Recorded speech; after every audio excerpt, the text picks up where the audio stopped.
привет из Вьетнама. Кто не знает, меня зовут Илья. Я нахожусь в курортном городе Ничанг.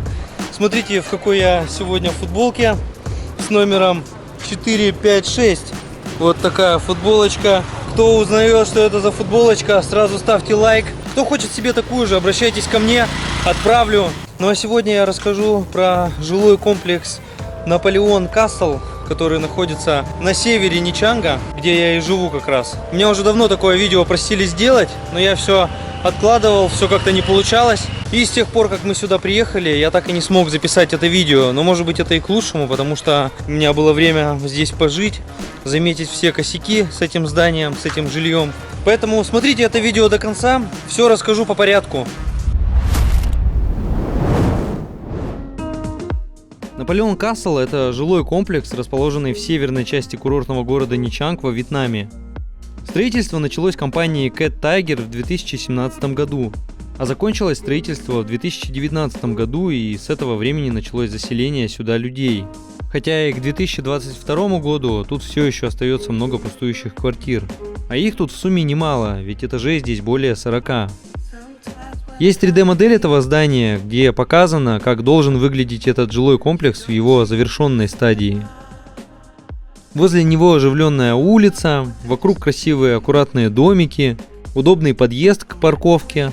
Здесь создается впечатление, что тут и правда такие перекрестки, как в каком-то благоустроенном оживленном районе. А машин столько, что кажется, что это не Ничанг во Вьетнаме, а какой-нибудь Бенидорм в Испании. У нас тут, конечно, ездят байки в основном, а не автомобили.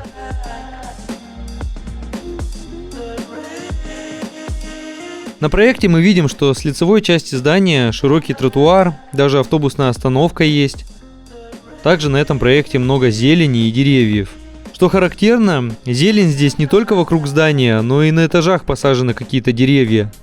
Организованы даже такие мини-парки. Далее поднимаемся на крышу и видим здесь целую оранжерею с разными растениями, где гуляют люди, установлены скамейки, детские площадки, фонтаны и бассейны. Все действительно выглядит очень прилично и красиво, как какой-то круизный лайнер, а не жилой дом.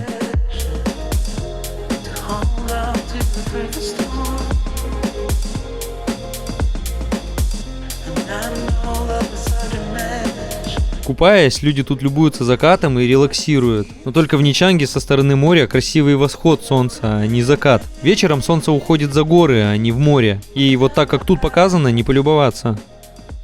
Далее показано, что здесь есть зал йоги и тренажерный зал. Ну а квартиры вообще с прекрасным ремонтом, современные, уютные и красивые. А теперь я покажу, как на самом деле выглядит здание и как тут живется. Это уже будет не виртуальная проекция, а реалии настоящей жизни во Вьетнаме. Начнем с прилегающих территорий. Конечно же, это не такая оживленная территория, как было показано. Здесь небольшая проезжая часть. Заезд сюда проходит с береговой линии у мыса Хончонг по мосту. Здесь проходит неширокая двухполосная дорога. Напротив большая территория университета с разными корпусами и общежитиями. На этой улице много разных вьетнамских кафе, вечером продается вьетнамский стритфуд. Также тут рядом есть хороший универсальный магазин с дешевыми товарами и другие разные магазинчики. Здесь много всего недорогого, ведь это университетский район и здесь очень много студентов. Конечно же, здесь нет никакой такой растительности, показанной на проекте. Автобусной остановки здесь тоже нет, но она все равно находится совсем недалеко отсюда, что тоже удобно. С лицевой стороны вход в коммерческие помещения, а в жилые с обратной стороны. Эти торговые помещения занимают 3 этажа. Я так понимаю, что здесь и должен быть тренажерный зал. Но пока все эти помещения пустуют. Кстати, с тренажерными залами здесь проблем нет. Неподалеку есть несколько залов, можно даже выбрать для себя какой-то из них.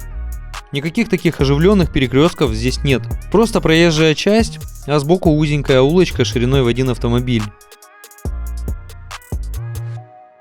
Здесь же находится и офис с администрацией этого здания. Вот он тут сбоку.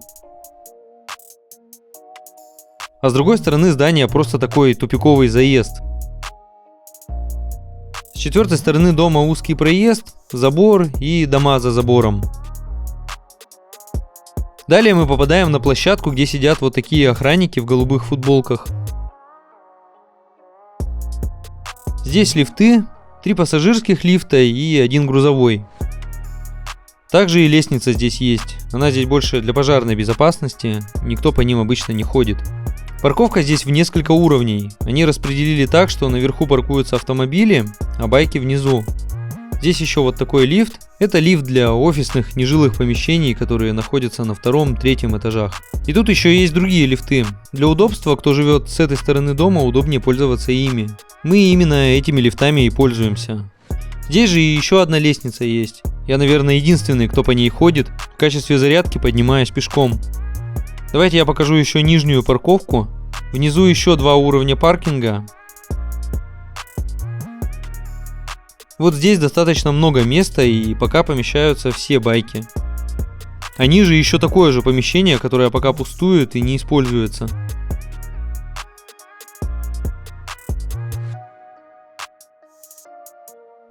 Какой здесь минус? На этой парковке пыльно, и если ты накрываешь чем-то байк, то когда уезжаешь отсюда, тебе просто некуда положить или повесить эту накидку. Было бы удобно, если бы можно было повесить или складывать куда-то вещи. Или какой-то личный шкафчик, например, для таких вещей. Место здесь есть под это. Или хотя бы какие-то крючки здесь на стенах были бы. Ладно, давайте теперь поднимемся и посмотрим квартиры. Поднимемся на основном лифте. Какие-то лифты они отключают периодически, какие-то уже выходили из строя и их ремонтировали. Дом новый, а таких мелких косяков много на самом деле. В лифте используется карточка. Кстати, жильцам выдается карточка, запрограммированная только на этаж, где они живут. На другой этаж подняться нельзя, только если пешком. А у охранников универсальная карточка для всех этажей. Вот мы попали на наш этаж. В общем коридоре мы видим, что здесь все открыто, не просто сплошные стены. Сам коридор блокируется дверьми, ну а стены вот такие открытые. И тут сразу видна прелесть этого дома. Это прекрасный вид отсюда. Но материалы здесь, конечно, самые дешевые. Вот такая самая простая плитка на потолке, и все сделано из дешевых материалов. Вот тут можно увидеть, во многих квартирах есть комната, где окно выходит не на улицу, а в коридор. Это такая распространенная штука во вьетнамских квартирах. Еще тут везде вот такие вентили в стенах снаружи и счетчики. Это вентили водоснабжения. Отключается оно тупо вот здесь, у каждой двери в общем коридоре. Тут другие лифты, которые ближе к нашей квартире. Из окон открывается красивый вид на любую часть города здесь. Ну а деревьев здесь на этажах никаких нет, как показано было в том проекте. Так, давайте пройдем к нам в гости, и я полноценно покажу, как здесь устроены квартиры. Планировок здесь несколько. Я покажу не только нашу, но и еще другие квартиры. Заходим и попадаем в небольшую прихожую. Слева двери в спальню и в туалет. Есть квартиры с 2 туалетами. Это квартира с 1. Хотя лучше бы у нас было их 2. Кто меня хорошо знает, тот поймет, о чем я. Заходим в спальню. Здесь большая кровать, шкаф и кондиционер. Окно здесь есть вот такое вентиляционное. Выходит не в коридор, а в такое свободное пространство. В этой спальне еще одна дверь, ведущая в туалет. Из туалета мы попадаем в маленькую прачечную, где стирается и сушится белье. Здесь есть электричество и слив воды. Во вьетнамских домах центрального отопления нет.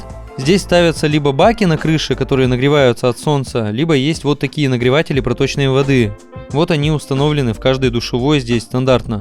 Причем во Вьетнаме душевые делаются вот так, прямо со сливом в полу. Это действительно удобно, и не надо никаких ванн устанавливать и отдельных душевых кабинок. Во Вьетнаме можно и на унитазе сидеть, и одновременно голову мыть. Это реально прикольно.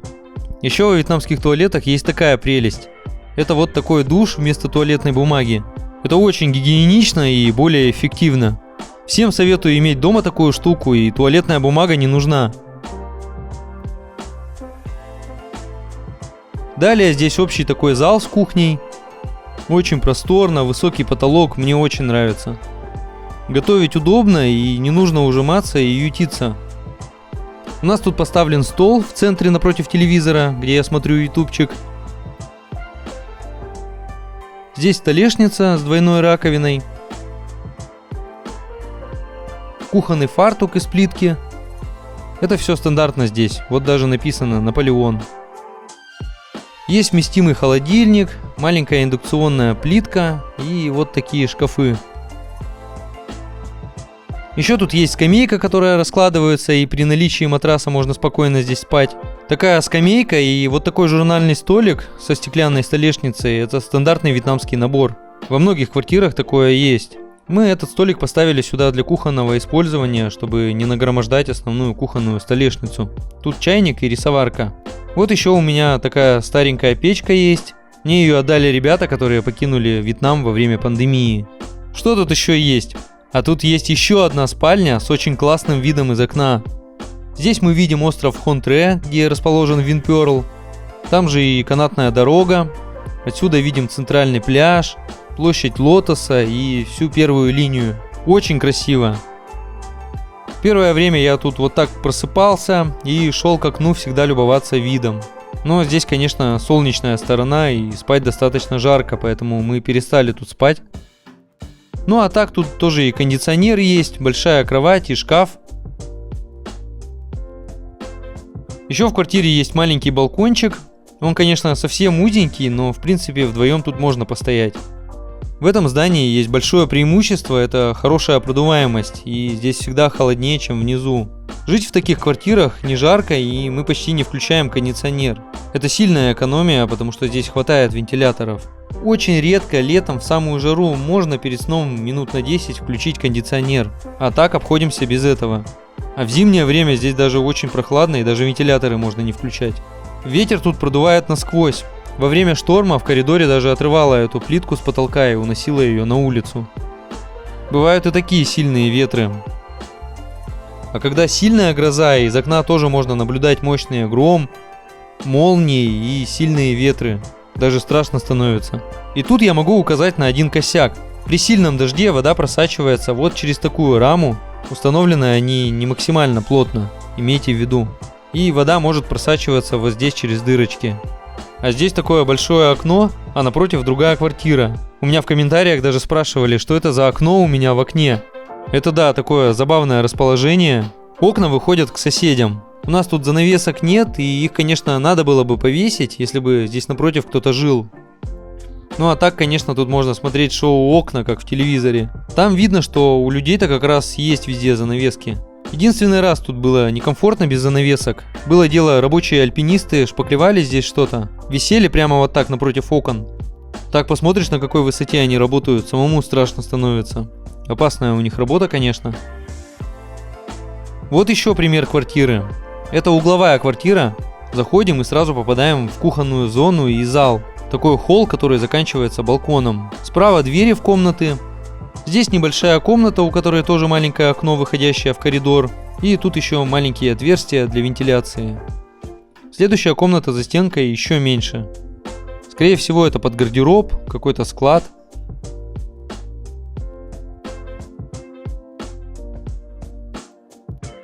Далее тут туалет с прачечной.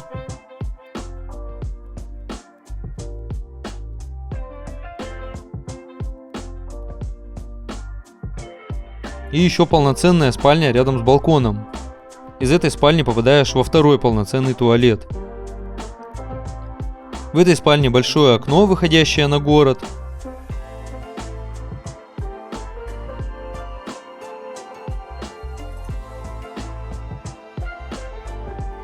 Балкон тут достаточно просторный. Сюда поместится столик и стулья, и можно здесь отлично ужинать всей семьей. Вид не только на город, но и море тоже видно немного сбоку. В общем зале тоже окна есть, и вся квартира тоже хорошо продувается. И тут действительно не так жарко, как в домах с малой этажностью. А вот пример такого же расположения, но здесь решили отделить кухонную зону от зала. Также вот такой же вариант, только с зеркальным расположением. А вот пример зеркального расположения квартиры, как у меня.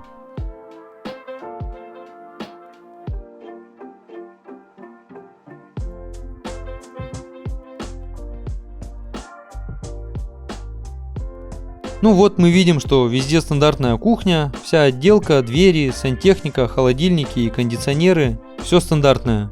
Все это уже есть в квартире от застройщика, но можно и сделать по своему проекту, все эти детали обсуждаемы. А вообще здесь все сделано во вьетнамском стандартном стиле. Квартиры такие у них и есть. Очень тонкие стены, все покрашено в белый цвет, на полу плитка. Никаких обоев я тут ни у кого не видел. Для кого-то это ассоциируется с больницами, а лично мне нравится такой минимализм. Но белые стены могут быстро запачкаться, нужно, наверное, их подкрашивать периодически. Я слышал, что в США такие же белые и очень тонкие стены в домах. И так же, как и здесь, там зал-гостиная не считается за комнату. Комнаты в квартирах считаются по спальням. Снимаешь однокомнатную, а получаешь еще и зал. Только аренда квартир там в районе $2000, а не 200 за однокомнатную, как во Вьетнаме. Что касается покупки в Наполеоне, то цены здесь на такие квартиры примерно от 50 до 100 тысяч долларов. И зависят не только от площади и ремонта, но и от этажа, и даже от расположения на этаже. Ну а что же здесь на крыше и на верхних этажах? Я специально пешком поднялся на последний этаж. Как я и говорил, на лифте с карточкой можно подняться только на свой. Поэтому специально для этого видео поднялся, чтобы все вам показать. По нумерации это 43-й этаж, выше только дверь на крышу. Какая-то ванна лежит с плиткой. Впервые вообще ванну вижу во Вьетнаме. Проемы в стенах заделаны стеклом здесь. Здесь другая плитка на полу, стены тоже обделаны плиткой. На дверях здесь установлены электронные замки. Заходим в квартиру и видим, что они все объединены пока. То есть между ними еще можно ходить как по одной квартире, хотя снаружи много дверей. Внутри, кроме стен, напольной плитки и окон, вообще ничего нет. И вот тут можно увидеть, что последние этажи здесь рассчитаны вообще на двухъярусные квартиры. Но они совсем еще не построены.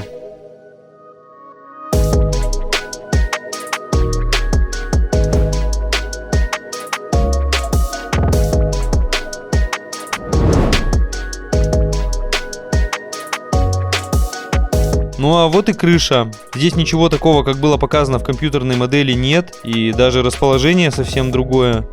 В центре здесь пустой бассейн, статуэтки стоят со львами.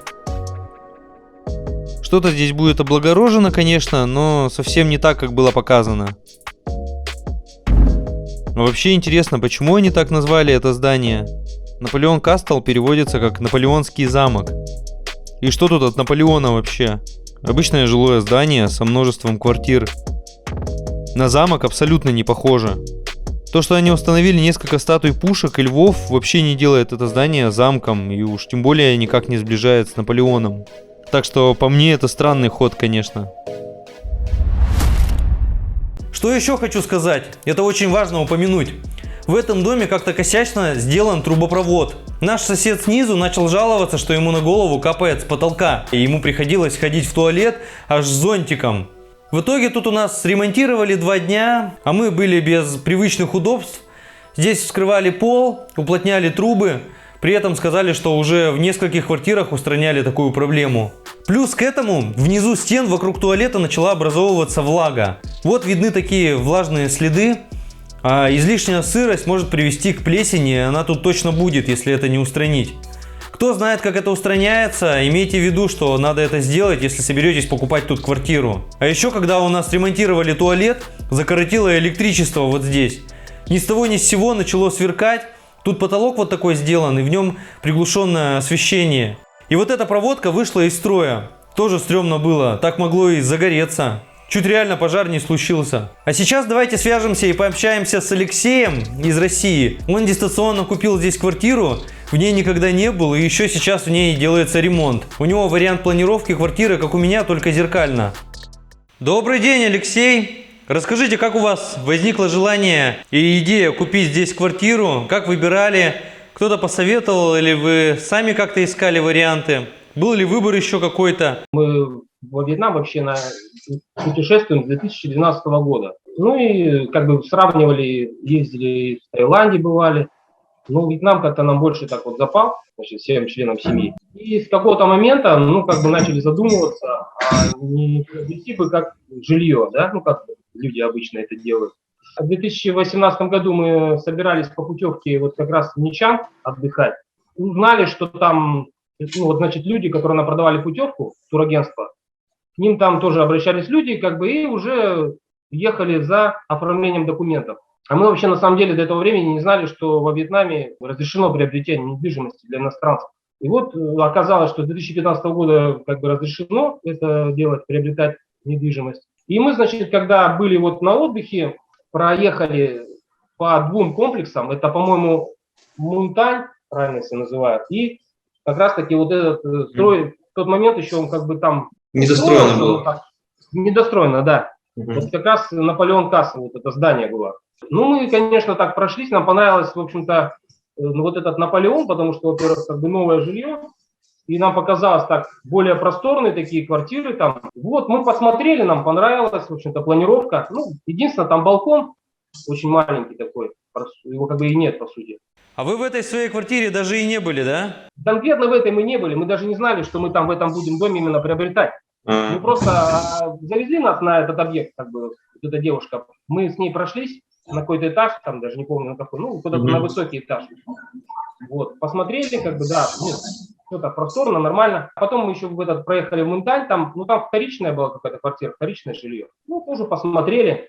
И все, и мы как бы уехали, когда уже к себе домой, и начали так это самое думать, там, сравнивать фотографии, видеоролик, там все это было. Посмотрели, как бы увидели, в принципе, нам понравилось, что там ремонт еще был какой-то, сделан уже, там, видимо, какой-то вьетнамский. Стены были там все отделаны. Но у нас еще было там в спальне кровать, шкафы, потом еще во второй спальне тоже кровать, еще шкафы, какой-то столик там, значит, 2 кондиционера уже установлено было, даже в 2 спальнях ламинат уже был. То есть кто-то еще там все-таки делал ремонт перед тем, как нам продать. Вот понравилось, и мы как бы решили купить.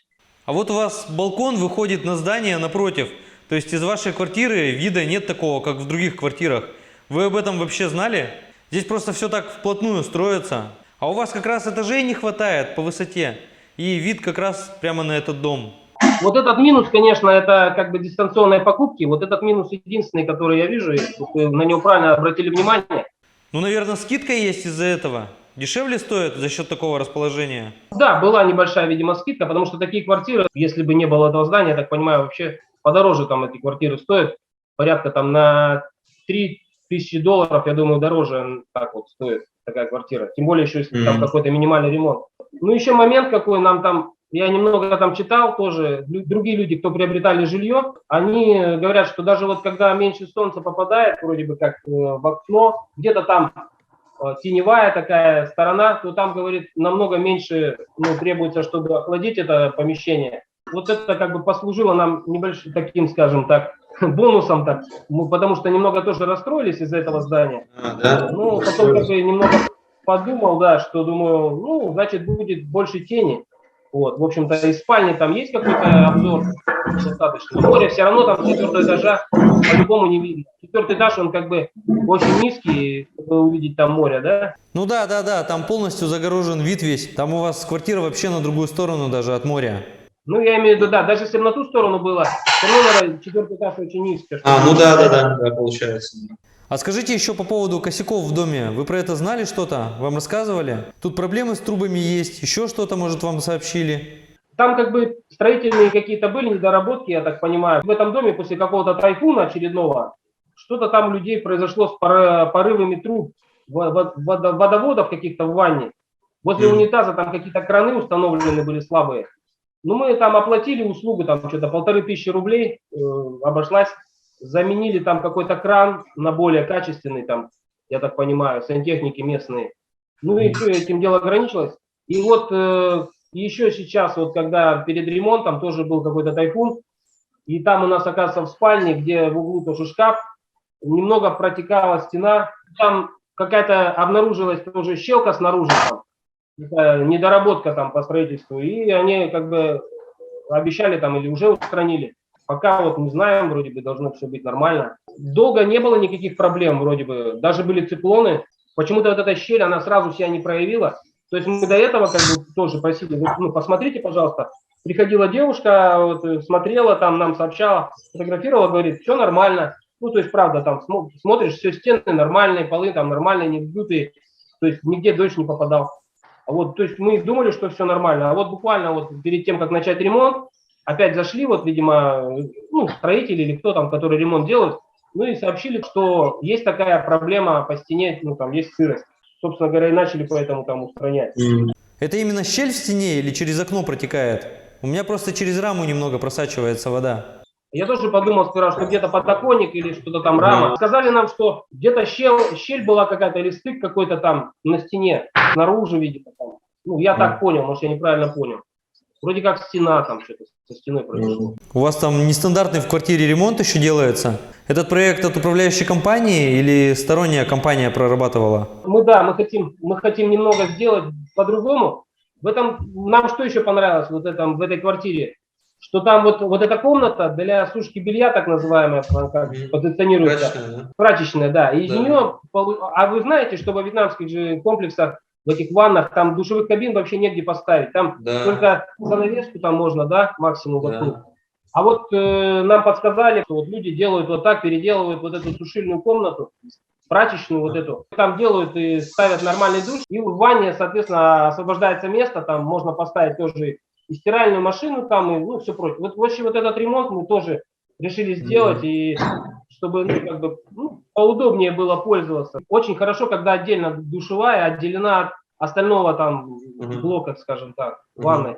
Там какой-то дизайнер есть, вот он планирует, он нам несколько вариантов нам предложил ремонта. То есть ты выбираешь, какой тебя устраивает вариант, какой понравился, и все, и они начинают делать так по этому варианту, по эскизу, по этому.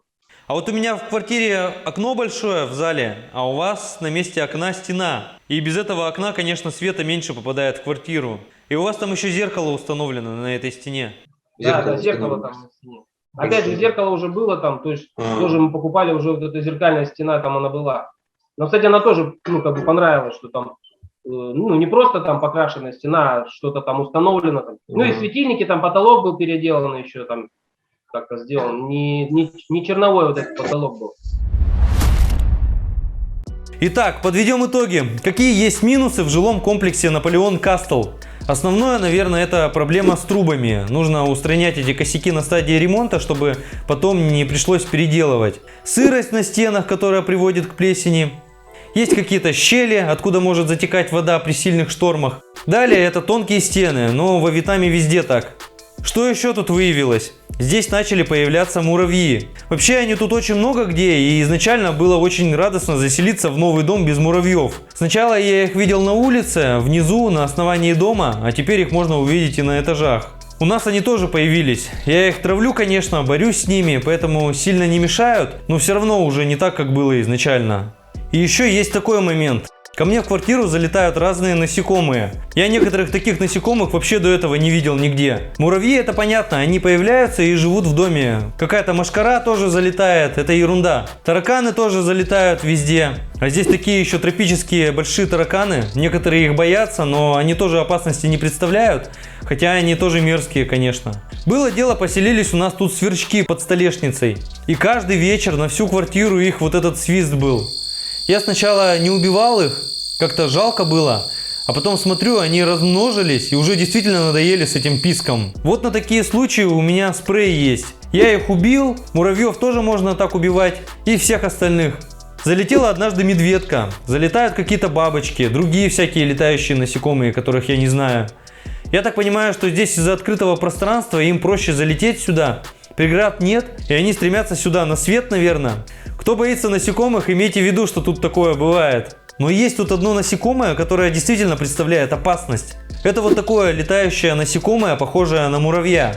До этой квартиры я о них тоже не слышал. Они называются стафилиниды синекрылы. Они не кусаются, не нападают, но будьте с ними очень осторожны. Внутри них содержится вещество, которое, попадая на кожу, вызывает как такой химический ожог. Я еще скину в свой телеграм-канал информацию о них, можете перейти посмотреть. Голыми руками давить их нельзя. Я просто их беру салфеткой, сдавливаю в ней и выбрасываю. Теперь поговорим о плюсах. Что я выделил бы из того, что сразу видно и бросается в глаза? Конечно же, это прекрасный обзорный вид из окон. Можно посмотреть вдаль, помечтать, посмотреть на город. Это реально классно. Помимо того, что здание само по себе высокое, так оно еще и расположено на холме. Никаких преград тут нет, поэтому оно хорошо продувается и вентилируется. А значит, меньше необходимости в кондиционерах и есть существенная экономия на электричестве. Плюс свежий незагазованный воздух, а внизу все-таки душно. Помимо воздуха, расположение на холме еще и защищает от каких-то потопов. Периодически бывают сильные дожди, и местами в городе образуются затопления. Наполеон в этом смысле тоже находится в выигрышном положении. Конечно же, очевидным преимуществом является близость к морю. Тут не спеша до моря идти минут 10. А помимо близости моря, здесь все необходимое тоже рядом. Любые продуктовые магазины, супермаркеты, рынки, хозтовары, парикмахерские, спортзалы, бары и кафе, автобусная остановка, достопримечательности рядом есть. Здесь вокруг в шаговой доступности вообще все, что нужно. И преимущество для тех, кто хочет купить квартиру. Здесь есть возможность покупки для иностранцев, и при этом это недорогой вариант.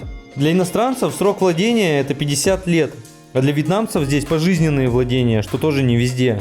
Ну и по итогу вы получаете готовое к заселению жилье. Здесь есть как минимум стандартный ремонт от застройщика, позволяющий сразу заезжать и жить тут. Предложения для покупки ограничены. Зданий, где можно купить квартиры иностранцам, не так много, а спрос есть, поэтому цены будут тоже увеличиваться. Не знаю, как долго мы тут еще будем жить. Может быть, переедем. На самом деле неохота. Нам реально тут очень нравится. Вот такой обзор. Пишите в комментарии какие-то вопросы, ставьте лайки под видео. Кому нравятся мои видео, можете поддержать донатами. В описании можно увидеть, как это сделать. Увидимся в другом видео.